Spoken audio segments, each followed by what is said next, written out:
All right, folks, so exercises 2 and 3, I had to check my fingers there, those exercises are fairly interchangeable for me.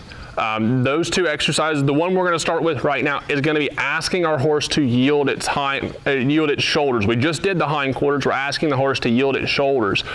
If you have a horse that is very pushy, is constantly pushing on you, running you over, getting in your space, not standing still at a distance from you, you would want to jump to exercise 3 and make sure that you go over backing your horse up from a distance, okay? That would be something if you have a horse that is in that category that needs to kind of learn some personal space and how to back up at a distance because they're pushing on you, not standing still, whatever the case may be, jump to number 3. But in this video here, number 2, we're gonna be working on asking our horse to yield its shoulders across. We just did the hindquarters, which would be a turn on the forehand. This is yielding the front quarter, so it'll be a turn on the haunches for your dressage folks, your more English-oriented folks, or it could be actually a turnaround or a quote-unquote spin in the Western world, all right? So a couple things to help you guys get started is that I'm gonna ask my horse to yield her shoulders to the right, okay? So I'm standing on her left side. And when I do this, I'm gonna have my lead rope short enough that I could sit here and rub her and not be pulling on this halter. But if she were to creep forward, I could close my hand and ask her to back up, okay? I could close my hand and bump her back if she started to walk forward, okay? So as I do this, I want my horse's head and neck to stay fairly straight, or they could start to look the direction they're going.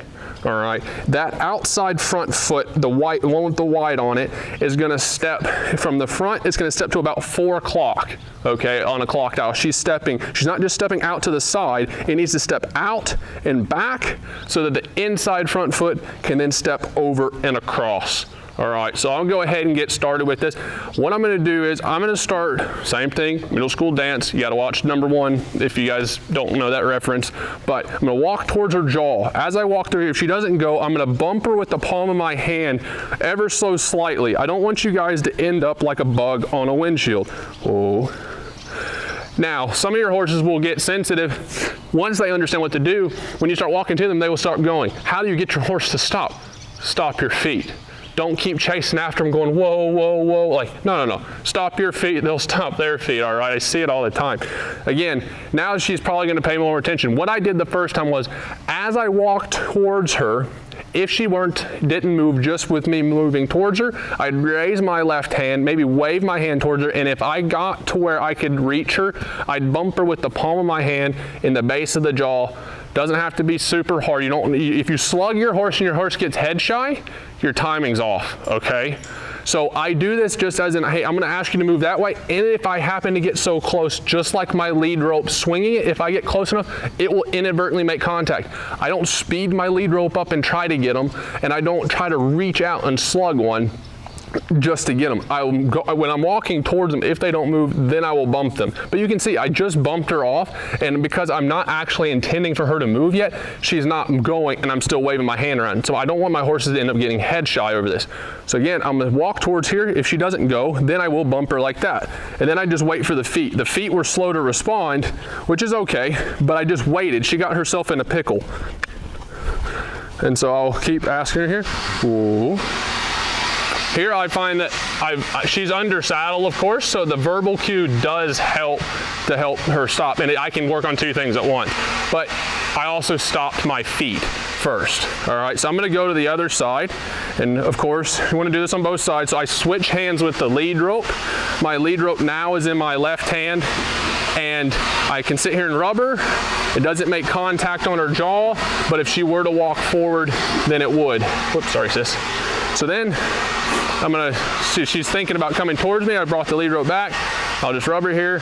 I'm gonna walk towards her. Here I just shook my finger. I never even touched her that time. I just kind of shook my finger at her.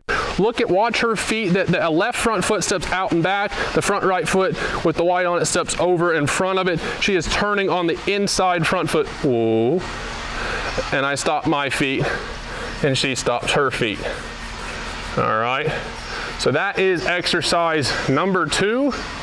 and you would want to work on that on both sides. This takes some timing, but again, okay, I'm going to go through two scenarios. One, your horse keeps walking forward, right?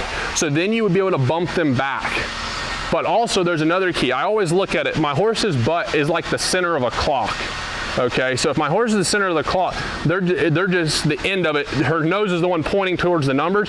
If it keeps trying to go forward, I need to get it to go back. So I would, if she's walking forward while bumping her back, I'd walk more towards her nose. Okay, and that would help her get around more. If she is actually sucking backwards and you're trying to do this and they're backing out of the turn, then of course you would not be doing anything with your hand that has a hold of the lead rope. But I would take my energy, and instead of me pointing it towards her nose, I might point it towards the center of their neck. When I'm doing this originally, I'm pointing at her jaw, right? So if she's creeping forward, I'm stopping the forward momentum by getting out in front of her. If they're sucking back, I'm going further back because they're backing out of it and driving them forward this way. All right, that's something that will very much help you throughout this exercise. Just look at where your horse is at. Don't worry about where your horse's head is. This isn't about the horse's head. We're looking for the feet to be yielding the right way. If your horse is creeping forward, chances are that outside front foot is stepping forward. So you need to get that, you need to actually ask that horse to step that foot back in time with your lead rope. And then if your horse is sucking back, then we just need to basically work on getting some forward momentum. All right, guys, so that's exercise number 2.